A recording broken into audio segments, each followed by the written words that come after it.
So basically it was proposed by Jordans और उसने basically graphically present करने के लिए किसी भी process को he proposed this concept of DFD data flow diagram. So he said that our processes can be defined as a vehicle with that changes or transforms data.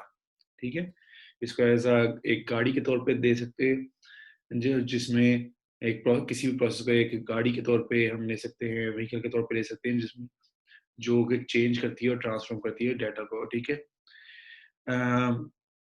the DFT therefore becomes a method of showing users strictly how from a logical perspective how the data travels through their functions and transform. Basically logically लोग users को बताना चाहते हैं आप, तो उसके लिए एक मेथड है कि किस तरह से डाटा आपका फ्लो होता है और फ्लो होता है और ट्रांसफॉर्म होता है.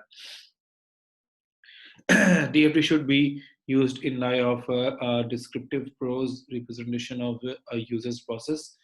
ठीक है, ये यूजर्स प्रोसेस की जो एक उस तरह से प्रेजेंट करना है कि आप यूजर जो है उसको आसानी से पढ़ सके, मतलब इसमें there should not be any technical about that.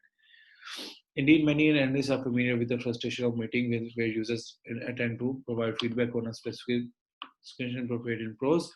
These specifications are often too long descriptive of the prose. मतलब जब डॉक्यूमेंट्स क्रिएट होते हैं तो डॉक्यूमेंट्स जो हैं उनमें बहुत ज़्यादा टेक्निकल होती है और यूजर्स उसमें इंटरेस्ट नहीं होते, तो उसमें होता ये कि यूजर्स को शॉर्टली अगर आपने बताना है जियोग्राफिकली तो it is a good idea, और इससे यूजर के बहुत सारे सवाल जो हैं वो उनके आंसर मिल जाता है. We ask users to review it but most will not have had the chance to do so before the meeting, and those who have may not recollect all the issues. ठीक है, तो documentation की base पे कोई भी जो user को educate करना इट्स नॉट पॉसिबल, क्योंकि एक तो सभी के पास इतना टाइम नहीं होता कि उसे पढ़ें बिफोर द मीटिंग, और अगर जो को पढ़ते भी हो तो सभी वो इश्यूज को हाईलाइट नहीं कर सकते by just reading the document. So we need some graphical representation in the form of TFD or anything else. So the result, इसका नतीजा क्या निकलता है, यूजर और एनालिस्ट जो है वो इस पोजीशन में ही नहीं होते कि वो नीड ऑफ द सिस्टम को एड्रेस कर सकें, और मीटिंग जो है वो इतनी प्रोडक्टिव नहीं होती. इससे ये होता है कि ज़्यादा मीटिंग्स होती हैं और ज़्यादा डिलेज होते हैं, और सबसे इम्पोर्टेंट बात यह है कि analyst never provided N environment in which the users can be walked through processes. ठीक है, कन्वेंशनली विजडम ये मतलब नॉर्मली लोगों का जो मानना है वो ये है कि लोगों को वो याद रहता है जो वो देखते हैं. ठीक है, जिसका सीइंग इज बिलीविंग, 100% वो याद रहता है जो वो देखते हैं, बट जो वो पढ़ते हैं वो उनको 50% चांसेस हैं कि उनको याद है. तो the graphical representation of the DUT can provide users with an easily understood view of the system. So that is why documentation अच्छी बात है और वो होती भी है और रहती भी है, लेकिन ग्राफिकल व्यू भी ज़रूरी है so that आपको सिस्टम को समझने में आसानी हो. DFD में जो एक बड़ा अच्छा फीचर जो है इसका है वो ये कि it establishes the boundary of a process. एक एक प्रोसेस की बाउंड्री क्या है वो उसको एस्टैब्लिश करता है. ठीक है, इसमें आपके पास दो सिंबल्स होते हैं, एक टर्मिनेटर होता है जिसे और दूसरा डाटा स्टोर होता है. ठीक है, टर्मिनल जो है एक्सटर्नल उसे भी कहते हैं तो ये रिप्रेजेंट करता है कि जहां से प्रोसेस डाटा ओरिजिनेट हो रहा है और जहां पे एंड हो रहा है. So in the coming sessions we will see it. So ये यहाँ पे एक आर्किटेक्ट की एग्जांपल दी हुई है. आर्किटेक्ट की एग्जांपल, सो डीएफडी जो एक फर्स्ट स्टेप है जहाँ पे आप सिस्टम का ब्लूप्रिंट, मतलब उसका एक एक खाका देख सकते हैं कि how the system will look like. अगर आप घर की एग्जांपल लें तो जब आप घर बिल्ड करना चाहते हैं तो सबसे पहला स्टेप क्या होता है, आप किसी आर्किटेक्ट के पास जाते हैं, किसी प्रोफेशनल को कांटेक्ट करते हैं तो टू डू द डिज़ाइन. ठीक है, और वो आपके घर के जो रिक्वायरमेंट्स हैं उसके सुनता है और एक कंसेप्चुअल व्यू बनाता है घर का. ठीक है, इसमें नॉर्मली घर की दो किस्म की ड्राइंग होती हैं। एक तो होती है प्रोटोटाइप ड्राइंग होती है, जिसमें एक तरह घर का पूरा नक्शा, एक खाका बनाया जाता है। दूसरा ये होता है कि वो इंजीनियरिंग रिक्वायरमेंट्स दूसरी ड्राइंग में होती है कि इसमें पाइप्स और दूसरी चीज़ें या सीवरेज वो कैसे अपीयर होंगी। सो नॉर्मली एक घर को बनाने में दो किस्म की ड्राइंग्स होती हैं जो एक आर्किटेक्ट या प्रोफेशनल बनाता है। अब इसका पर्पस क्या है? इसे कंपनी क्या करता है कि होम बाय जो है उसको व्यू मिल जाए कि घर का डिज़ाइन कैसा होगा, फाइनल घर का डिज़ाइन कैसा होगा, और वो उसकी मर्ज़ी या स्पेसिफ़िकेशन के मुताबिक वो घर जो है बनाया गया है। और यही चीज़ अगर हम सॉफ्टवेयर डिज़ाइनिंग में अप्लाई करें, तो आर्किटेक्ट जो है आपका वो आप उसे एनालिस्ट समझ सकते हैं, और होम बायर जो बनवा रहा है घर, उसे आप यूज़र समझ सकते हैं। ठीक है? सो एनालिस्ट और यूज़र के दरमियान जो मीटिंग है वो इसलिए ज़रूरी है कि वो रिक्वायरमेंट को ट्रांसलेट करते हैं into some logical design of the software. ठीक है? और एनालिस्ट उसमें क्या काम करता है? एनालिस्ट बेसिकली जैसे आर्किटेक्ट काम कर रहा है, उस घर का एक लॉजिकल स्ट्रक्चर बनाता है, उसकी रिक्वायरमेंट, इंजीनियरिंग रिक्वायरमेंट जो है वो फुलफिल करता है। So designing and building the system um, of our software system, actually it is no different from building a house. um, यहाँ पे अगर बात की जाए कि डीएफटी को वो प्रोसेस क्या होता है, एक तो जनरल प्रोसेस यहाँ पे दिया गया है, कुछ गाइडलाइंस दी गई हैं। ठीक है? इनकी गाइडलाइन के मुताबिक 5 स्टेप हैं जो आप फॉलो करें तो आपकी डीएफटी जो वो आप कंस्ट्रक्ट कर सकते हैं। एक बबल आप यानी गोल दायरा एक बनाएं जिसमें आप अपने प्रोसेस को डिफाइन करें जो आपने जिसके बारे में आपने डीएफटी बनानी है। तो एक बबल, ड्रॉ अ बबल। फिर आप अब ये सोचें कि ये प्रोसेस जो है कौन सी फैक्टर्स हैं उसकी वजह से इनिशिएट हो रहा है। ठीक है? उसमें क्या इनपुट आ रही है और उससे क्या आउटपुट जा रही है। ये दोनों जो सेकंड और थर्ड स्टेप है, ये बेसिकली यही है कि आस्क योरसेल्फ कि उस बबल में, उस प्रोसेस में क्या इनपुट आ रही है और क्या आउटपुट जा रही है। ठीक है? फॉर एग्जांपल यहाँ पे डीएफडी की एग्जांपल दी गई है 8.2 में, तो ये एक बबल इसने ड्रा किया जिसमें हैंडल बाउंस चेक्स लिखा हुआ है। अब इनपुट क्या आ रही है? बैंक की तरफ से बाउंस चेक आ रहा है, और आउटपुट इसमें क्या जा रही है? करेक्शन डिपार्टमेंट की तरफ जा रहा है और कस्टमर की तरफ जा रहा है लेटर, और करेक्शन डिपार्टमेंट की तरफ करेक्शन फॉर्म जा रहा है। So this is the output. So basically ये एक बड़ी टिपिकल एग्जांपल है कि आप एक बबल ड्रॉ करें जिसमें आप प्रोसेस को लिखें, और उसके बाद आप उसमें इनपुट और आउटपुट्स डिफाइन करें अपनी। उसके बाद एस्टैब्लिश ऑल फाइल्स, फॉर्म्स और other components that the process needs to complete its transformation. ठीक है? वो तमाम फाइल्स, फॉर्म्स और कंपोनेंट्स को आपने डिफाइन करना है, कंसिडर करना है, जो कि उस प्रोसेस को चाहिए ताकि वो प्रोसेस कंप्लीट हो सके। और वो ये इसको आप डेटा स्टोर नॉर्मली कहते हैं, और ये नॉर्मली जो है अबव या below of the that circle जो है वो मेंशन किए जाते हैं। यहाँ पे अकाउंट फाइल के नाम से ये एक फाइल बनेगी, तो this is your you can say that file or form। ठीक है? जो इसकी प्रोसेस को कंप्लीट करने के लिए रिक्वायर्ड है। Name and number the process by its result. For example, if a process produces invoices, label it create invoices. If the process accomplishes more than one event, label it by using and conjunction। ठीक है? आप and का इस्तेमाल करके उसको कर सकते हैं। तो प्रोसेस को सेपरेट आप, इसका मकसद ये है कि आप प्रोसेस को सेपरेट नेम कर लें या उसको ब्रेक डाउन कर लें। तो यहाँ पे एक सिनेरियो दिया हुआ है, एक केस स्टडी समझने, एक सिनेरियो कर लें। सिनेरियो ये है कि वेंडर्स मेरी invoices for payments. Mary stamps on the invoices the date received and matches the invoices with the original purchase. Invoices are placed in the account payable folder. Invoices that exceeds 30 days are paid by check in 2 weeks. So basically scenario ये है कि एक vendor जो है एक किसी खातून को invoices send करता है, यानी कि बिल सेंड पेमेंट के लिए। तो वो क्लर्क है या जो भी है वो उसे इनवॉइसेस को रिसीव कर देता है और देखता है कि किस डेट पे रिसीव हुई थी और इसको ओरिजिनल परचेज क्या थी। वो अपने रिकॉर्ड को उसको मैच करता है। I guess someone's mic is open.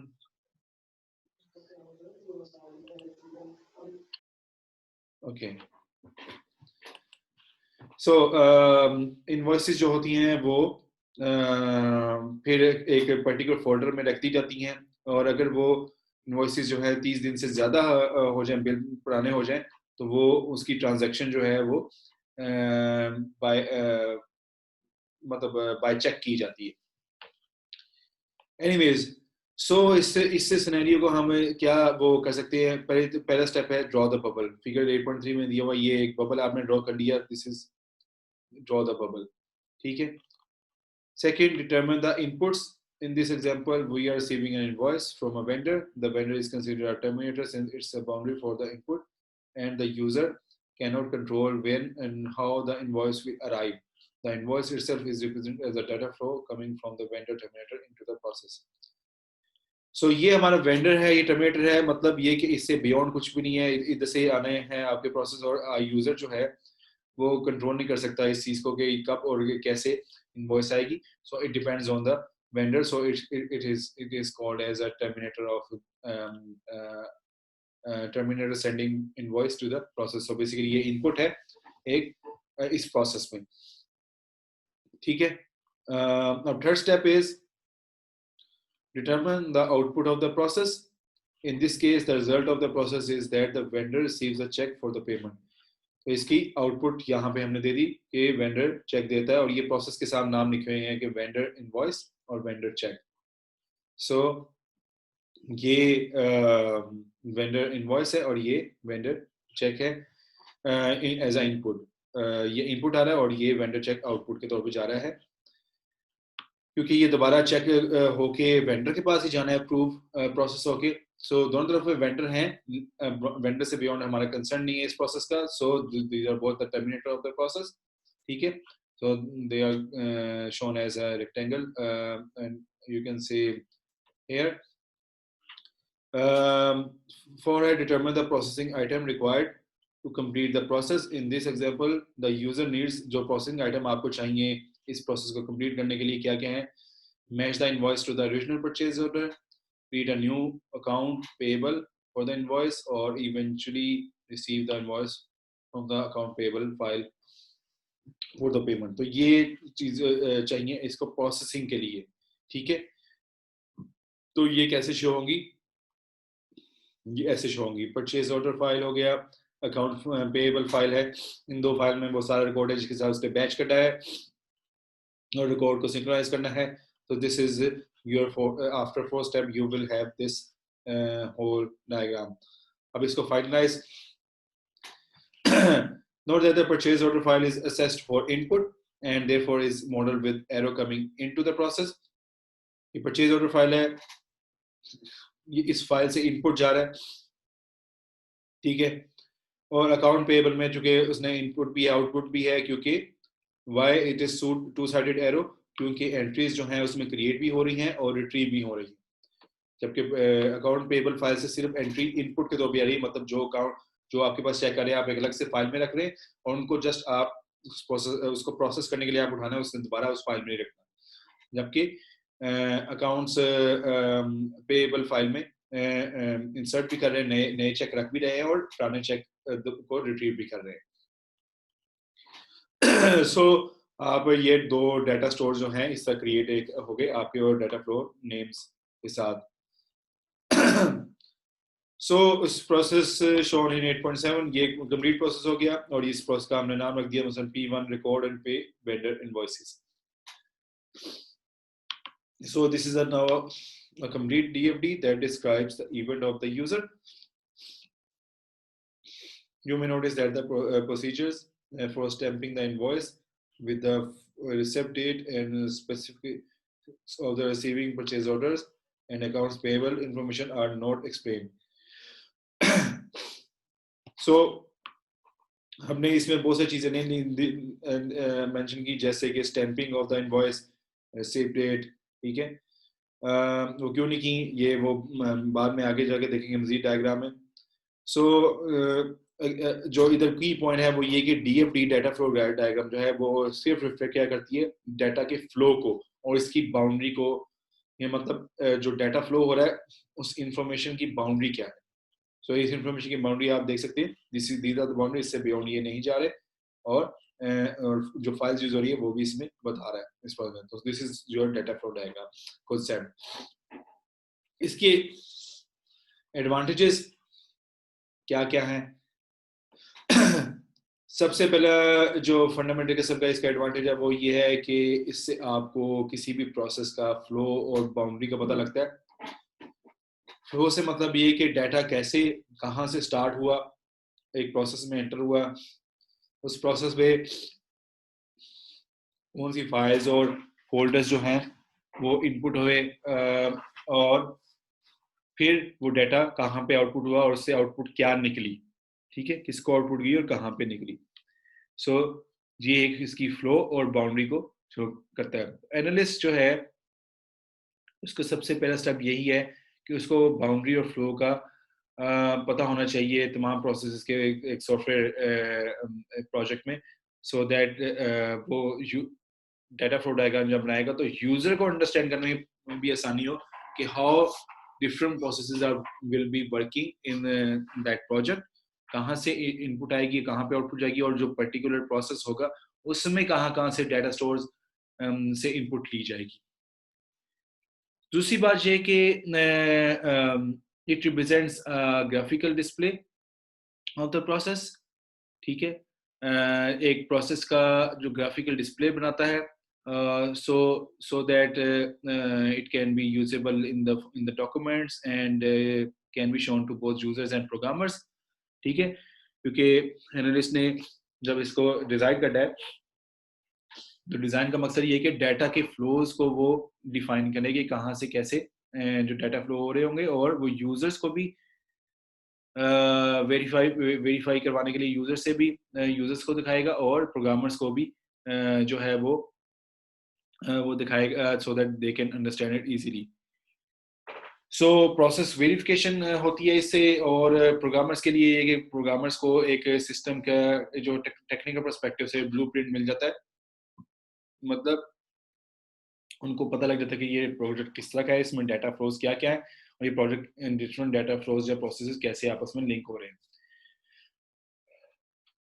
दूसरा ये कि जैड जो सेशन हमने पहले पढ़े थे, जैड सेशन में आप इसको यूज कर सकते हैं, और बिजनेस स्पेसिफिकेशन डॉक्यूमेंटेशन में आप इसे प्रोसेस कर सकते हैं। और सबसे इम्पोर्टेंट बात ये है, जब आपने एक ऑलरेडी बिल्ड प्रोसेस को एक ऑलरेडी बिल्ड प्रोडक्ट को इन्हांस करना है, उसको मेंटेनेंस करनी है उसकी, या तो उसके लिए ये है दे कैन बी यूज्ड। और if you have something like DFD in your hand in your document, so it is very easy for you to maintain the upgrade or maintain a particular process in a product.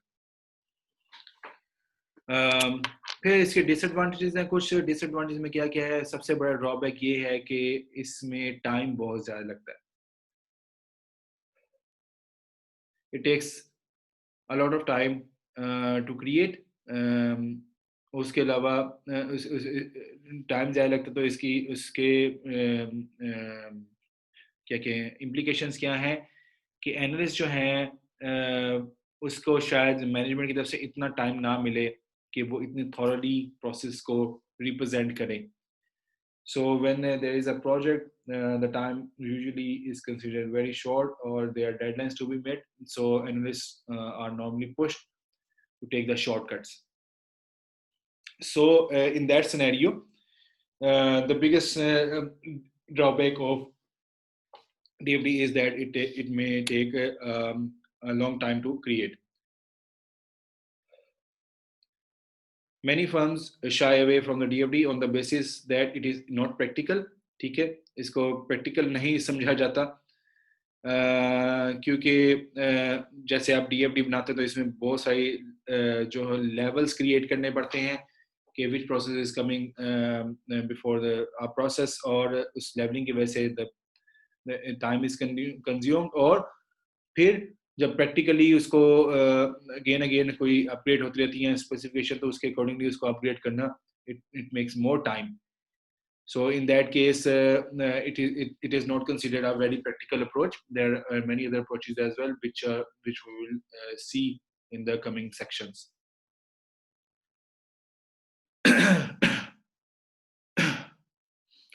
So the other disadvantage of DFD is that it does not model time dependent behaviour. जो processes आपके time dependent होते हैं उनको ये model नहीं कर सकता DFD. ठीक है. So you can say DFD can only work or normally works on the processes which are finite, जिनके जो एक खास उनमें हद होती है, और उनमें डिफाइनेबल स्टार्ट और फिनिशिंग पॉइंट्स होते हैं. सो ऐसा प्रोसेस जिसमें क्लियरली डिफाइंड बाउंड्रीज होती हैं, they can you can say they can be represented through data flow diagram. So आज यहीं तक रखते हैं. इससे रिलेटेड आपकी एक असाइनमेंट मैंने क्रिएट की है. सो वो असाइनमेंट जो है मैं गूगल क्लासरूम पे भी अपलोड करने लगा हूँ. ठीक है. और डाटा फ्लो डायग्राम आपने उससे रिलेटेड बनानी है, और उसके लिए एक वीक है वो आप उधर ही गूगल क्लासरूम पे ही सबमिट करेंगे.